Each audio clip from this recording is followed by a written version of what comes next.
Before freedom, God raised up a man.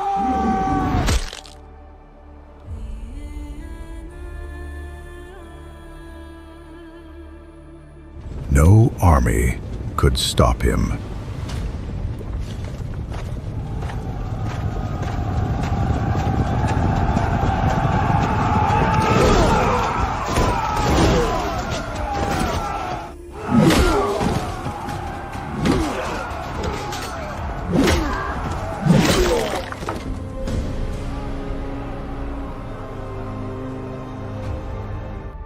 But the strongest man would not be defeated by war. If you love me, tell me.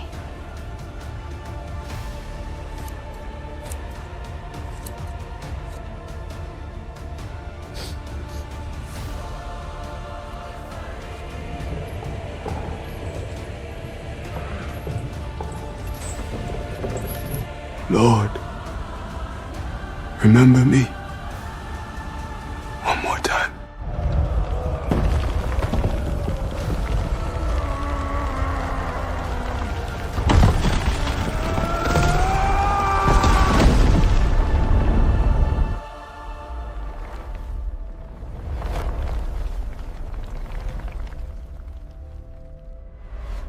In those days, Israel once again did what was evil in the sight of the Lord. There was no king declaring rebellion, no army rising up. It happened more quietly, more slowly, like a forgotten ember still burning beneath the ashes. The altars still stood, the festivals continued. Families still spoke the name of the Lord, but something had changed. Their hearts no longer belonged completely to Him. And so the Philistines grew stronger.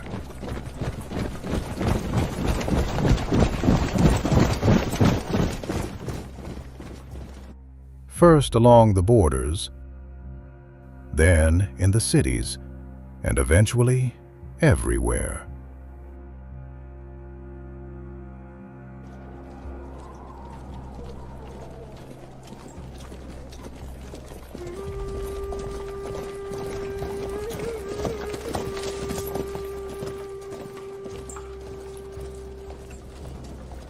Soldiers marched along the roads, taxes increased, weapons became scarce.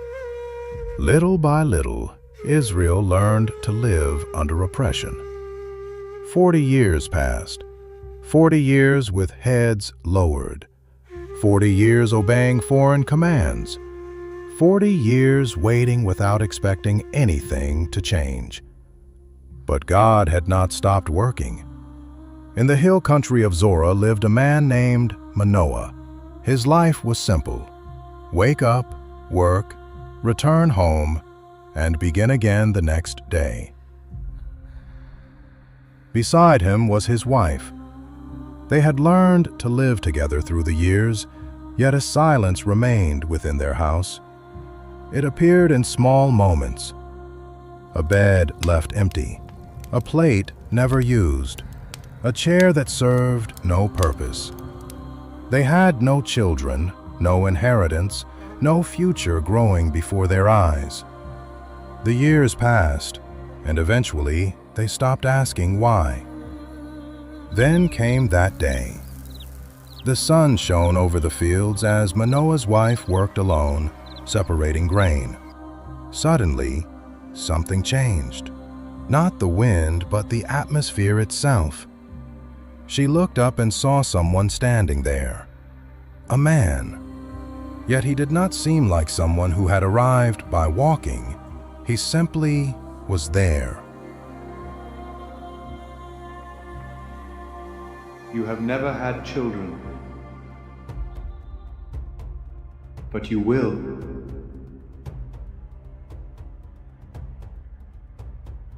Now, be careful.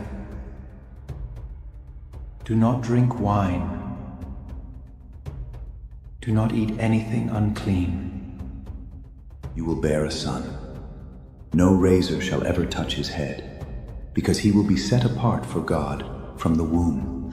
He will begin to deliver Israel. Then he was gone. She remained standing there. The field looked exactly the same, yet something had changed forever. She ran and found Manoah. He immediately saw that something was different. Woman, what happened? A man came. But he was no ordinary man. We will have a son. And he belongs to the Lord. That night, neither of them slept. Manoah went outside, sat beneath the open sky, looked toward heaven, and prayed. He was not asking for confirmation. He was asking for guidance. Lord, if this came from you, teach us. Days later he returned. She ran, called Manoah, and the two of them stood before him. Manoah took a deep breath, and he asked, If what you told us truly comes to pass, how should we raise the boy? The woman must keep all that was said. Drink no wine. Touch nothing unclean. Because the boy will be set apart for God from the womb. Manoah kept listening, like a man trying to understand something greater than himself. He looked at his wife, then turned his eyes back to the man, and he spoke. Stay with us. Let us prepare food for you. I will not eat your bread. But if you wish to offer something, offer it to the Lord. In that moment, Manoah still did not fully understand who stood before him. He nodded slowly, then he asked, What is your name? When all of this comes to pass, we want to honor you. The man stood still as the wind moved his garments. Then came the answer. Why do you ask my name?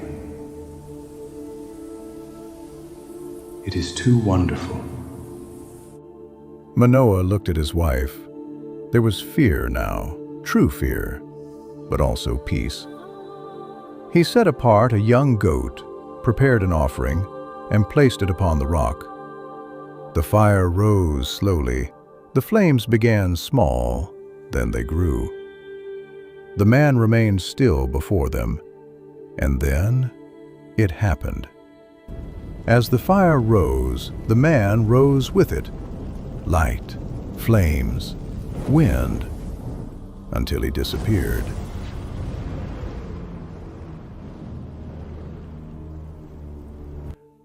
Manoah fell with his face to the ground, breathing heavily, and he whispered,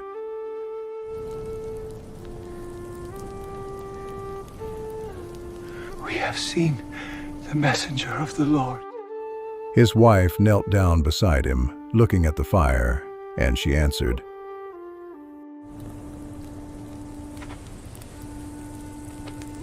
If the Lord wanted to destroy us, he would not have promised us life. Months passed, and then the cry. A boy, small, alive. Manoah held him, looked at him, and he said, My son, my little son, Samson. The years began. The boy was growing. He ran, he laughed, he learned. But there were differences. Even as a child, he noticed. One morning, he watched the other children. Then he asked, Mother,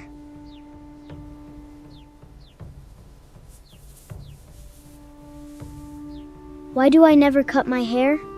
She looked at him, then knelt down, and she answered, Because you belong to the Lord. More than the others? Everyone belongs to the Lord. But some are given a mission. He did not understand, but he held it inside. Another afternoon, Manoah was working, and Samson was helping, carrying wood. Without realizing it, he broke an entire piece. He stood still, startled, and looked at his own hands. Manoah came closer, picked up the piece, looked at his son, and then he asked,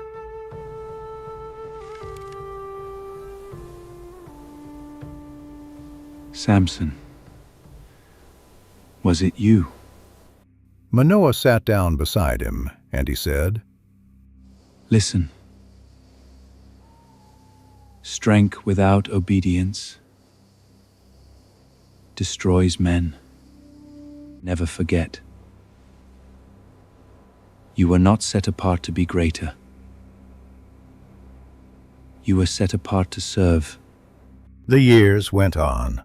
Samson grew, taller, stronger, faster, sometimes too strong. But there was something else growing alongside, something invisible, something no one yet understood. Because while Israel went on living under domination, while the Philistines believed they controlled the future, in silence, deliverance was growing. The years passed, and Samson was no longer a boy. His body grew, and his strength began to draw attention. When he walked through the fields, the men stared. When he carried a load, it seemed the wood, the stones, and the burdens obeyed his hands. But inside Manoah's house he was still a son, and to his mother he was still a promise. There were nights when she watched him in silence, the long hair falling over his shoulders, the same sign, the same reminder. That was not vanity. It was a vow. It was separation. It was the visible testimony of something invisible. One night, Manoah found him sitting outside the house, looking into the distance. You seem restless. What are you looking for? I don't know. But I know it's not here. Not everything that draws the eyes comes from God. And not everything far away is forbidden. Manoah did not answer. He just stayed there, because there were things a father could teach, and there were things a son would learn only on his own. Days later, Samson went down to Timnah, a city of the Philistines. There, everything was different. The clothes, the voices, the markets, the soldiers, the women, the glances. Samson walked among them like someone who did not belong there, yet did not want to leave. And it was there that he saw her, a young Philistine woman moving through the crowd calmly, without hurry, without noticing she was being watched, or perhaps noticing. Samson stopped, and for a moment all the noise of the city seemed to fade. She turned her face. Their eyes met. Nothing was said, but something entered his heart. When Samson returned home, his mother noticed before he spoke. He stayed silent.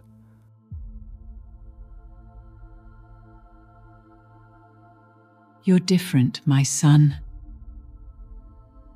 You saw something. I saw a woman in Timnah.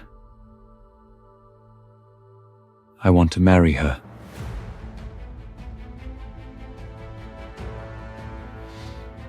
Among the Philistines, yes.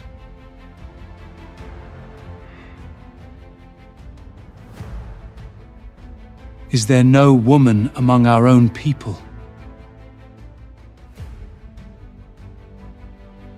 My son, you were set apart before you were born. I know. Knowing is not the same as obeying. She pleased me. Bring her to me. That night, Manoah and his wife stayed awake. Outside, Samson remained silent. Inside the house, his mother wept softly. He doesn't understand. Manoah answered, Perhaps I understand too much. Strength came before wisdom. Days later, they set out for Timnah. The road cut through hills, rocks, and vineyards.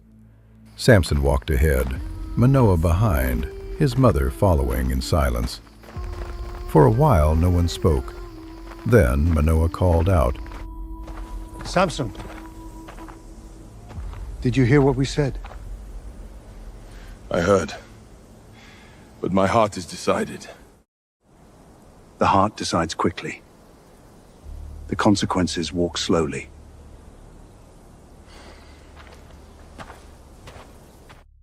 Little by little, he drifted away from them. First a few steps, then more, until he was alone among the vines of Timnah. The sound of the wind grew. Leaves stirred, branches swayed. Samson walked slowly, lost in thought. Then, a sound, low, distant. He stopped.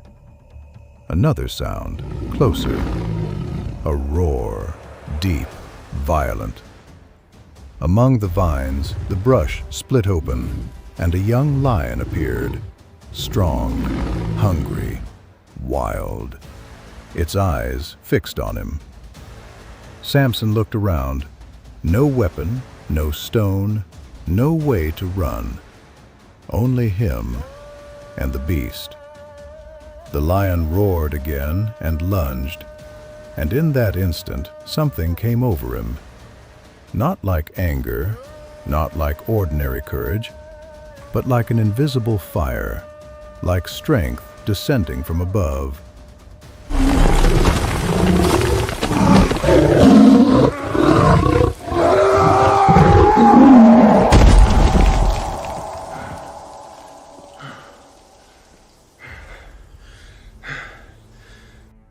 The lion fell, motionless. Samson stood still, breathing heavily, and looked at his own hands. For the first time, he seemed to fear the strength he carried. When he returned to his parents, he said nothing. He just kept walking.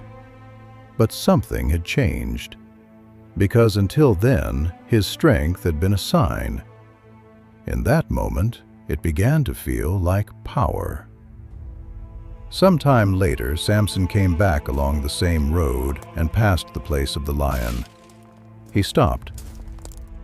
The body was still there, but inside it there were bees and honey, golden, abundant. Samson came closer, looked around, reached out his hand, took some, and ate. The sweetness lingered in his mouth, and he smiled. Then he brought some to his parents. His mother took it, Manoah too, and they ate, without knowing where it came from. Samson watched and said nothing. The wedding began to be prepared, and Timnah filled with music.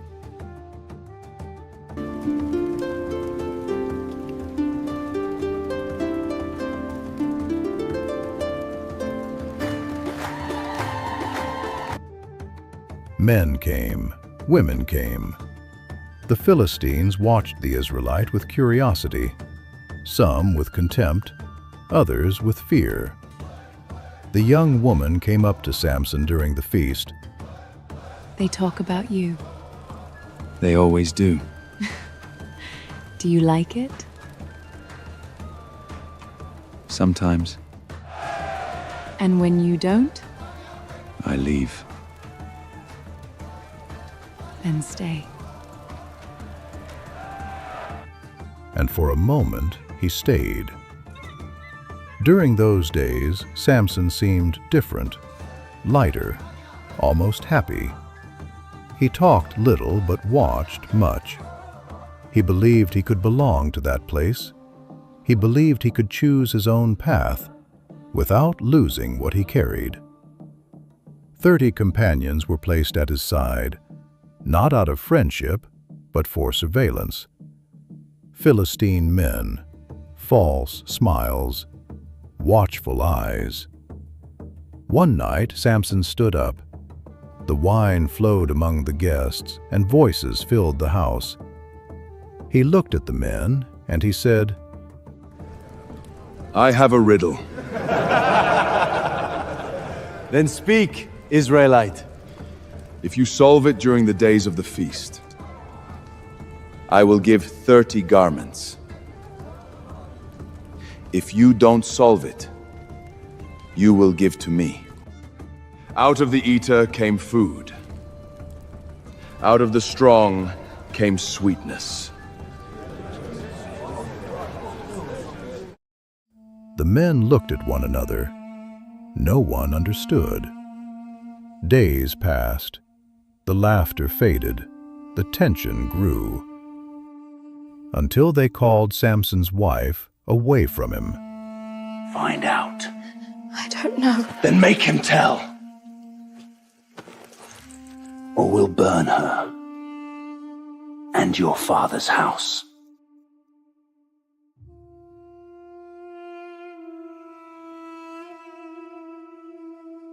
That night she sat down beside Samson. She did not smile, and he noticed. What's wrong? You hate me. What are you saying? You gave my people a riddle, but you didn't tell me. I didn't even tell my father. So I'm less than them. Days passed. She wept, she insisted, she drew close, she pulled away. And Samson, who could overpower a lion, could not resist a woman's tears. On the last day he told her, and when the men came, their faces already held the answer. One of them said, What is sweeter than honey? And what is stronger than the lion? Samson stood motionless as the sound of the feast vanished. He looked at her. She looked away. He understood. Then he looked at the men, and he said, If you had not plowed with my heifer, you would not have solved my riddle. The silence grew heavy. The joy left his face. And in that instant something broke.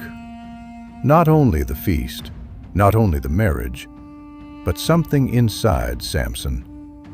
Because the strength that tore the lion apart could not protect his heart. And the man set apart from the womb began to walk by the choices he himself desired. Samson left the feast, but he did not return at once. He walked without direction, the sound of the celebration growing distant, the voices fading, the night growing silent. For a while, he just walked. When he reached home, no one asked anything. His mother looked, saw his face, and understood. That night, no one spoke. Days passed. The silence eased, the anger too.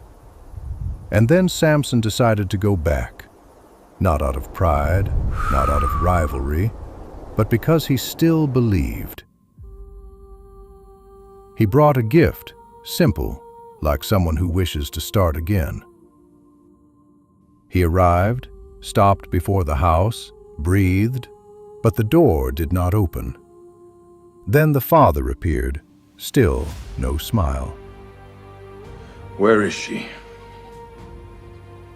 I thought you wouldn't come back.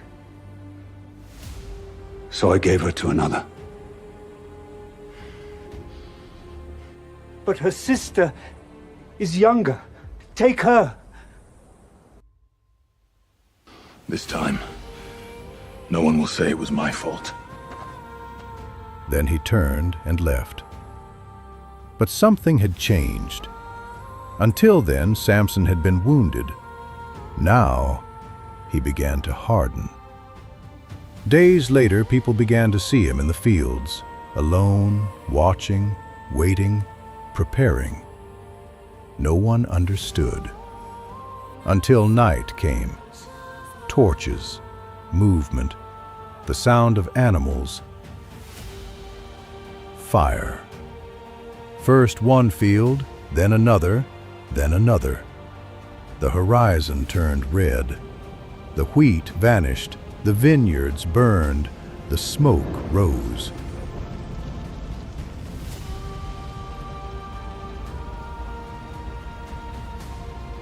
By morning, the Philistines came out. They looked, everything destroyed. Who did this? Samson. Because of the woman. The men fell silent. Then they set out, climbed up to that house. And that same night the fire returned, but now upon people. The house burned. She died, her father too. When Samson heard, he did not answer. He stood still for a long time. Then he asked, Did they do this? Then it's over. Now it's war. Samson came down. There was no army, no plan. He would appear, strike, and vanish. The Philistines began to tell stories. Some said it was many men. Others swore it was only one. Israel began to hear, in the houses, in the fields, at meals. Did you hear? Samson attacked again. Maybe God is moving. For the first time in a long while, hope appeared. But Samson did not stay. He went up to Edom, a rock, and stayed alone. Days, without speaking, without returning.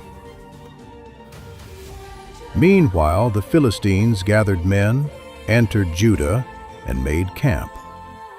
The men of the region came out and asked,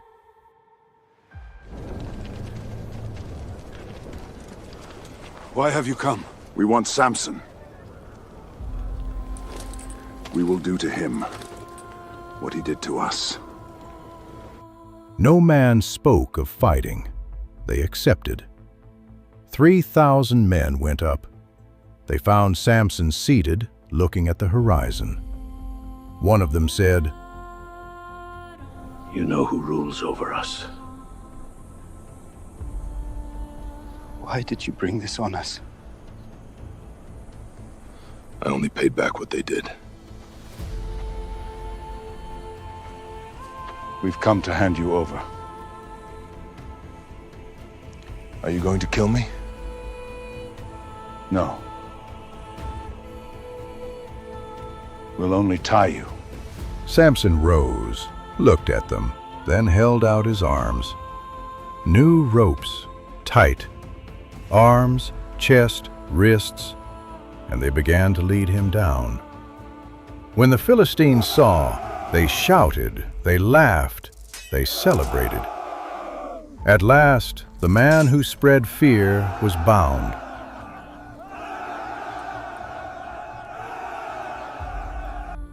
Samson walked head low until he stopped.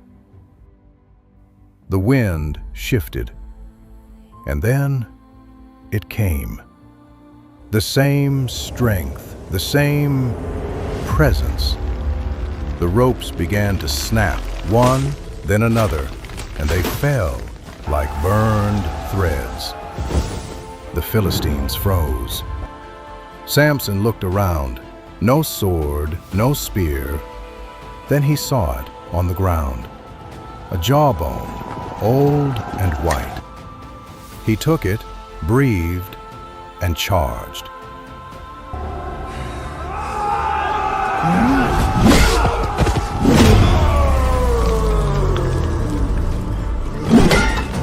The impact was immediate.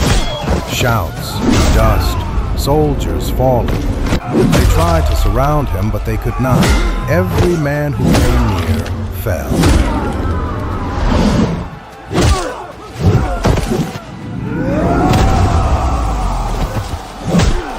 Fear began to grow, first among a few, then among all, until the whole field turned to flight. When it ended, only the wind remained. Samson stood still, breathing heavily, and looked around. Bodies, dust. He raised the jawbone, and he said,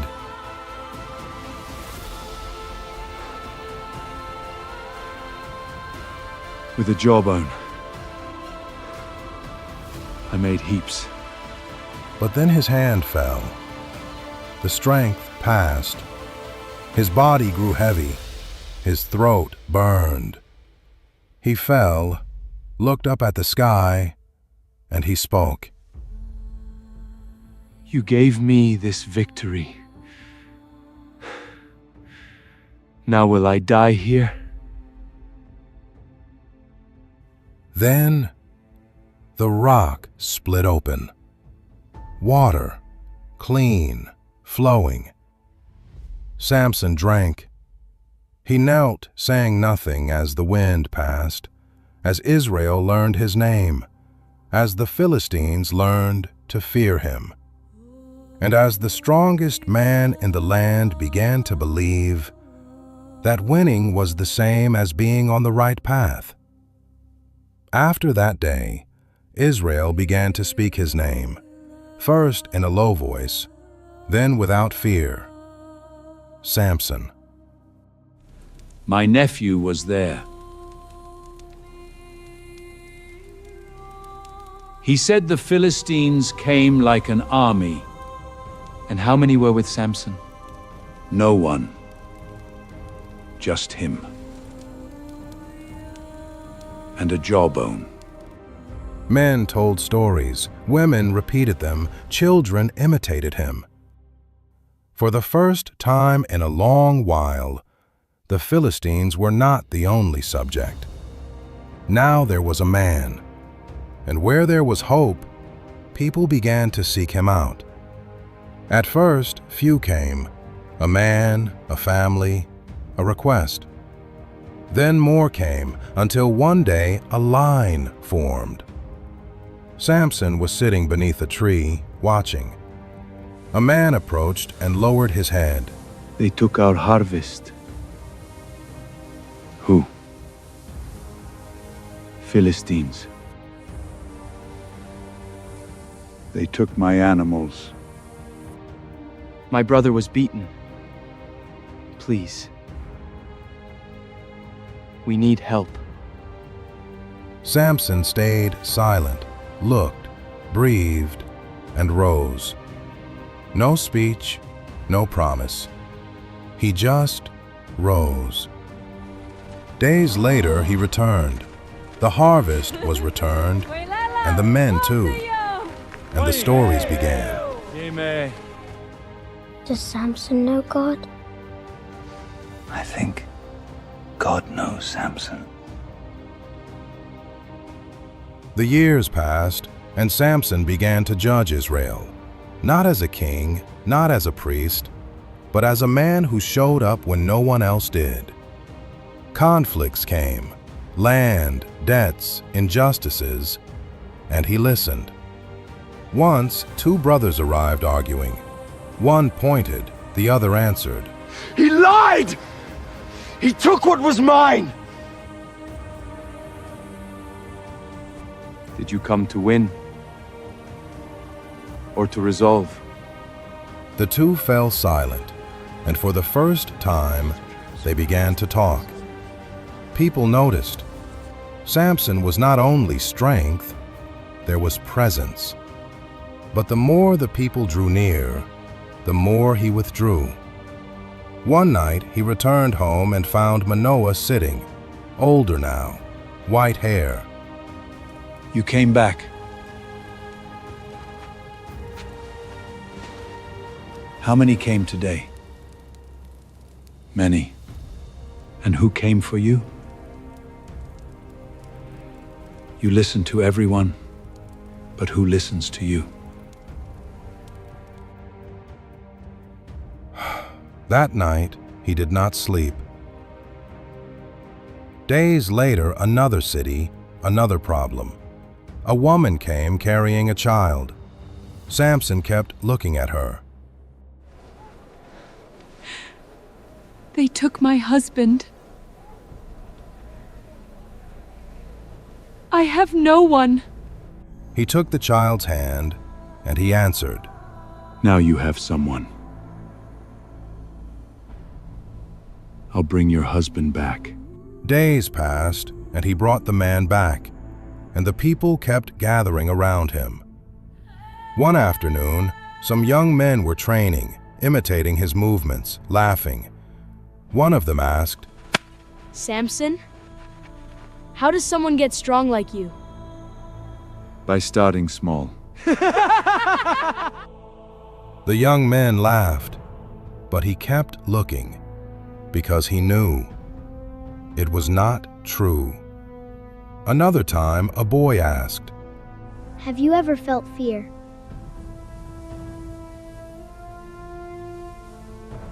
Every man does. Of what? Of finding out that alone, he is smaller than he seems. The boy did not understand, but Samson understood. The years went on, the people grew, and the stories too. Men began to exaggerate. They said Samson never grew tired, never lost, never suffered, and little by little, Samson began to listen, and he began to believe it, not out of pride, but out of habit. One night, walking back alone, he stopped and looked at his hands, the same hands, from the lion, from the jawbone, from the battles. He breathed, and he realized it had been a long time since he had asked God anything. A long time since he had done nothing but act. But he did not stop. He went on, because when everyone expects something of you, it is hard to admit that you are tired. Years passed. 20. 20 years hearing names. 20 years hearing requests. 20 years being called liberator, judge, strong man. But there was one thing no one called Samson: son, friend, ordinary man. And little by little, he began to feel something he couldn't explain. It wasn't sadness, it wasn't fear, it was weariness. Weariness that didn't go away with sleep. Weariness that continued even after victories. One morning, people were already waiting, before sunrise. Men, women, problems. Samson went out. He sat down. He began. They took my land. They took my brother. I need help! The whole day, without stopping. When it was over, the sun had already disappeared. Samson sat still, moving. A boy approached, young, admiring eyes. He asked, How do you do it? Do what? Never stopping. I stopped a long time ago. The boy didn't understand. He went away, but Samson kept watching. That night, He returned home. He found his mother preparing food. Older now, her movements slower. You look thinner. Are you well? I am. When you were little, you told me everything. Now, I only find out from others.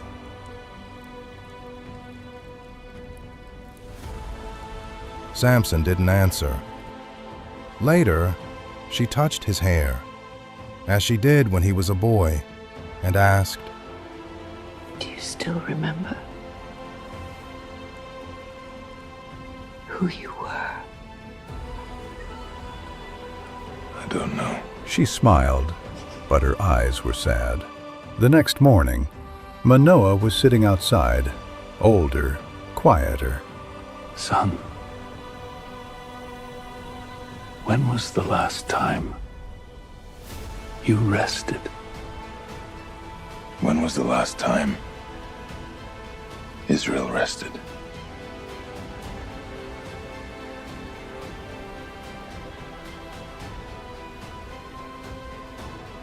That wasn't the plan. The days went by. More problems, more people, more requests. One city calling, then another, until it began.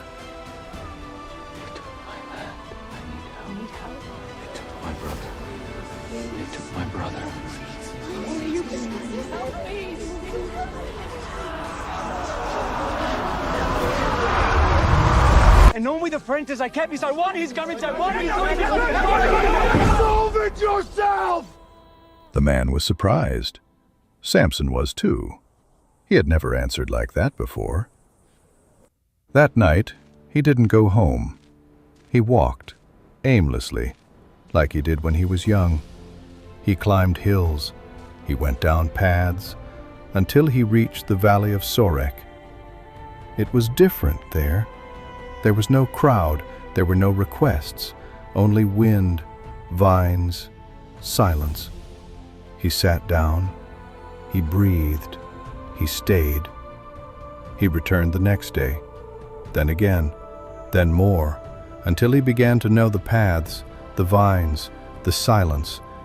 And then he saw a woman walking among the vines. Nothing extraordinary, but there was calm. She didn't seem to need anything. She didn't ask for anything. She just walked. Samson watched, and for the first time in a long time, he didn't think about battle. Without knowing that his next battle wouldn't be against men. She realized. She kept walking. Days later, he returned. She was there, again. He passed by. She looked. On the third day, she spoke. You always show up? Maybe. Or maybe you're running. Running from what? If you knew, you wouldn't be here. She kept walking. Samson stayed. Days later, he came back. She was sitting, looking at the horizon. He came closer. Do you work? A little. You seem too tired for someone who works little.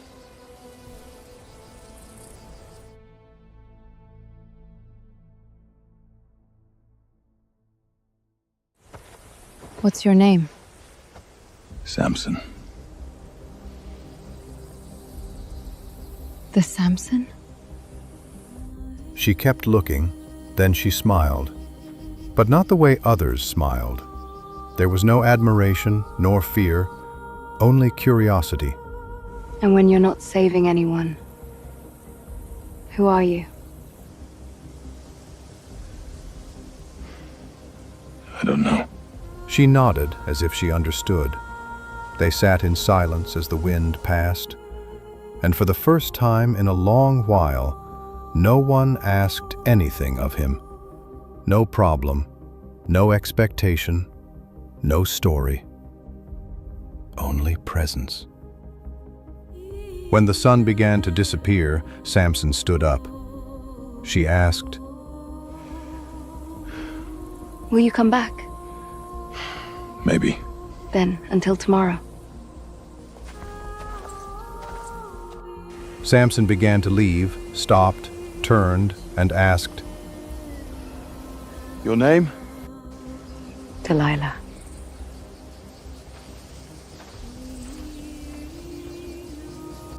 Samson nodded, and he left. Not knowing that some battles do not begin with swords. They begin when a tired man finds a place where he finally believes that he can rest. Samson came back the next day, and the day after, and then again. At first he would not admit it to himself. He said he needed to rest, that he needed to get away, that he needed to breathe. But he began to realize he was no longer going to Sorek. He was going to meet her, Delilah. She did not ask too many questions. She did not talk too much, and perhaps that was it. Beside her there was no crowd, no judge, no deliverer, only a man.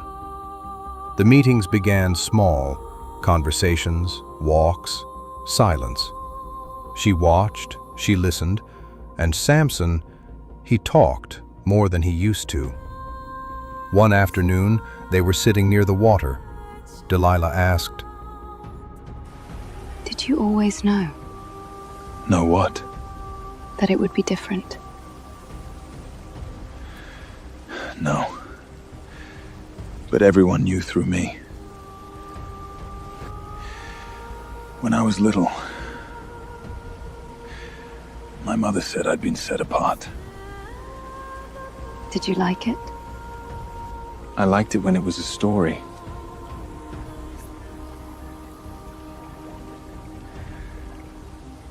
It got harder when it became a responsibility. She kept looking without answering. Days passed, and Samson began to appear less at home, less in the cities, more in the valley. One night his mother asked, You've been distant. I'm just tired. It doesn't look like tiredness. It looks like you found somewhere. Samson did not answer. Just be careful, my son. Of what? Of what looks like rest, but asks too much. Days later, Samson returned to Sorek. Delilah was sitting. She asked, Do you always listen to everyone?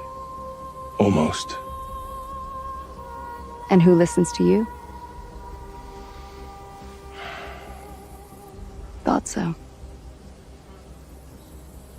For the first time, Samson realized she saw things others did not see, or seemed to. The months passed. Now she knew his routines, his silences, his fears. And Samson began to trust. He began to stay. He began to remain. Until the Philistine rulers found out. And they understood. Swords had failed, armies had failed. But now, there was a door. They went to her at night, sat, and laid out silver, a great deal. One of them said, Find out where his strength comes from.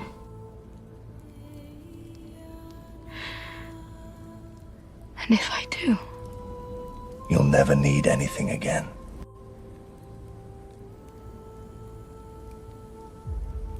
What if I don't want? Everyone chooses something.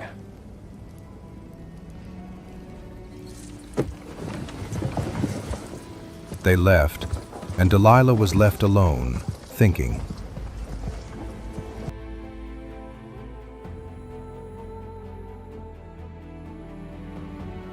Days later, Samson arrived.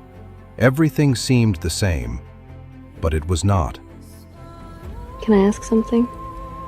You always do. How would someone tie you up? New ropes. She laughed, but she kept it.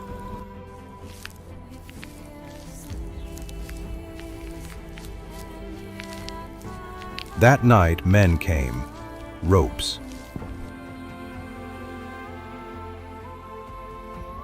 Samson! The Philistines! He rose, and the ropes snapped like nothing. He looked at her. Why did you lie? Because it was a strange question.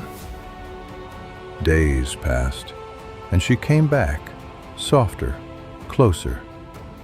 Another question, another answer, another lie, another attempt. And every time Samson won. But something began to change. He no longer laughed. Neither did she. Do you trust me? Yes. Then why do you never answer? You talk to me, but you never reach me. Who are you when no one is watching?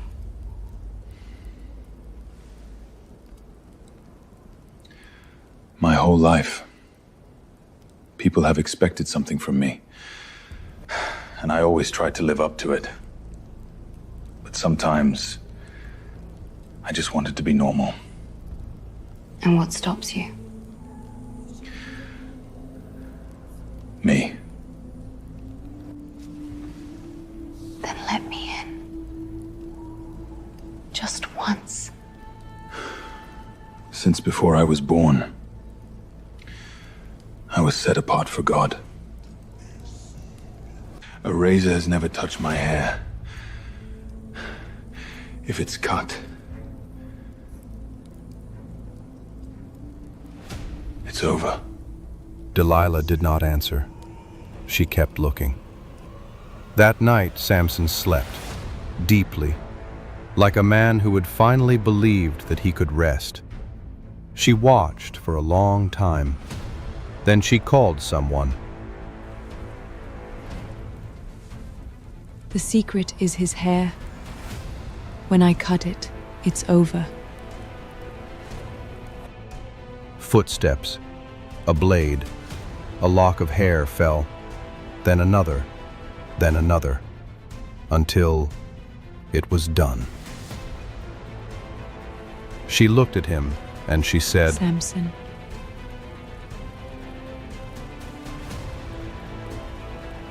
The Philistines.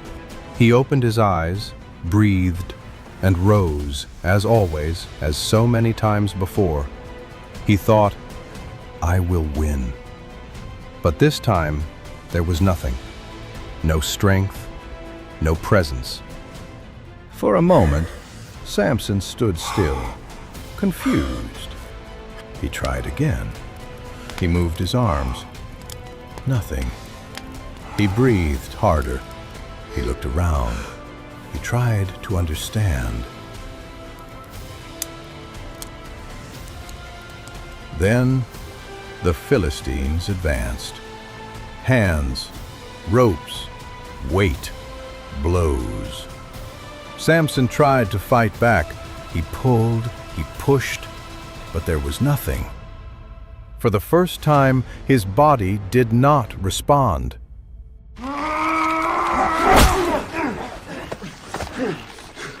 He breathed, he looked, and he saw.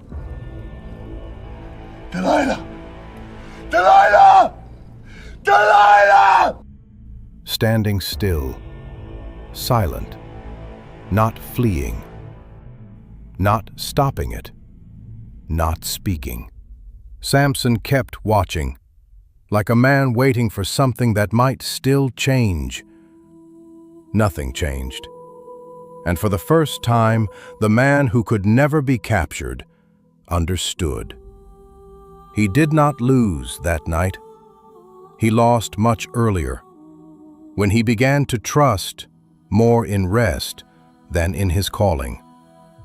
The soldiers lifted him, chains, and they took him away until they stopped. Night had fallen, so they threw him in prison. The mockery began. So this is the great Samson, the Lion of Israel. Where is your God now?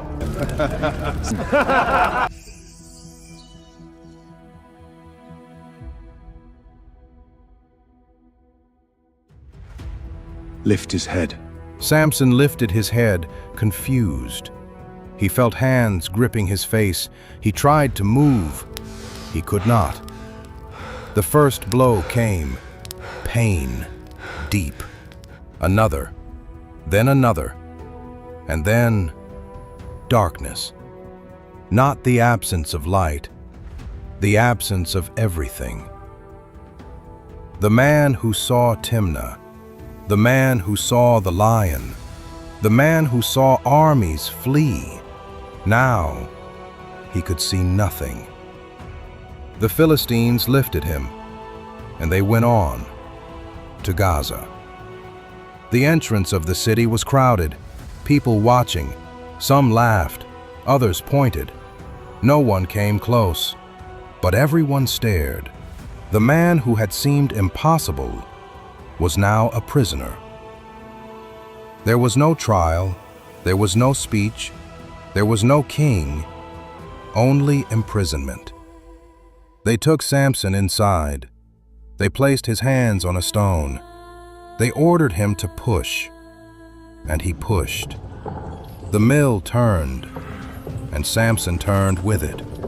Day after day, the same path, the same sound, the same weight. Now there was no morning, there was no night, only darkness. Days passed, then weeks, then months. People began to visit, not out of respect, out of curiosity. Is this him? The strong man? I thought he'd be bigger. Soldiers mocked. Sometimes they shoved him. Sometimes they threw scraps. Samson kept going. Step, stone. Step, stone. Step, stone. But when everyone left, the memories came. First, his mother's voice.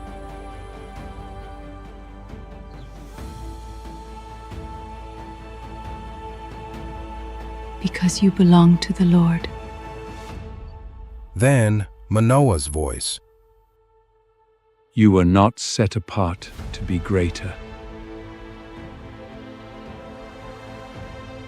You were set apart to serve. Then the lion. Then the water. Then Delilah.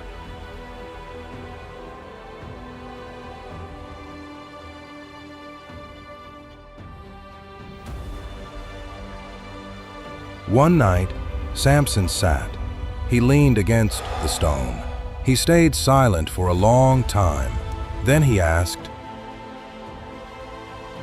When was it? When did I start to forget? No answer. He closed his eyes as if he still could. He breathed. He tried to remember. Timnah, his first wife. Victories, the people, the applause, the stories. And then he understood. It had not been Delilah. It had not been the hair. It had not been one night. It had been slow, step after step, choice after choice, silence after silence. And in that prison, for the first time in many years, Samson stopped. He stopped fighting. He stopped winning. He stopped running. He simply stayed. Days later, he brought his hand to his head. He ran his fingers over it. He felt it, short, but growing. Then, he smiled. He remembered a little boy sitting, his mother smoothing his hair.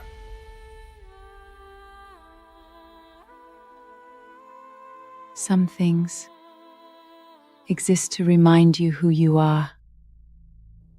And that night, Samson spoke. Softly, without demanding, without negotiating. He just spoke.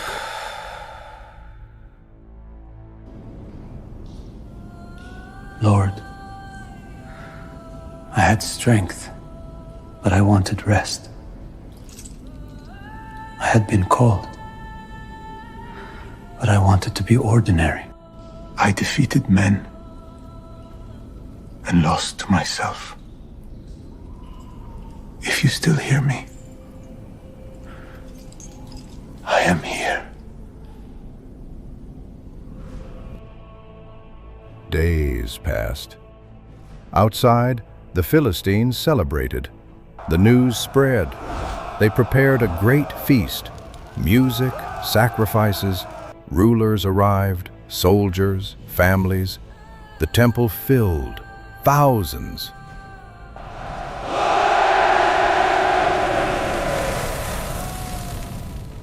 The strong man has fallen! Dagon has delivered our enemy into our hands! Now we will honor Dagon. Bring out Samson! Gates opened, chains, footsteps. Samson entered, guided by a boy's hand.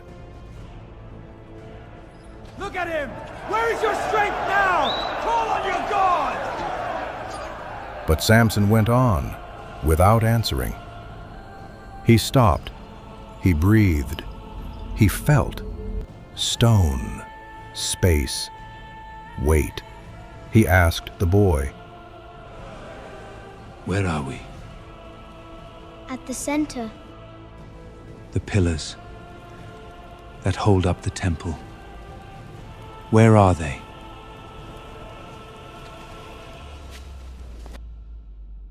Then he guided his hands. Stone, cold, firm. Samson held on, one on each side. He stayed silent. Around him the feast went on, but for him there was no one. Only memories. His childhood, the promise, the vow, his mother, his father. And then he spoke, not to the temple, to God. Lord God, remember me. Not because I was strong, but because you are faithful. Strengthen me. Just once more. Let me repay the Philistines for my eyes. He set his feet, a pillar in each hand. He took a deep breath, and he said, Let me die with the Philistines. He gripped. He pushed. At first, nothing. Then, stone. A crack. The pillars gave way, and the entire temple answered. Like a mountain falling, everything came down. Everything ended. And in that instant, in the moment of his death, Samson brought down more than in all his life. Days later, his family came. They searched. They found him. They carried him. They went up, and they buried him. Between Zorah and Eshtaol, in the tomb of Manoah, his father, where it all began. Because some men end as they began. But Samson ended differently, not stronger, but closer.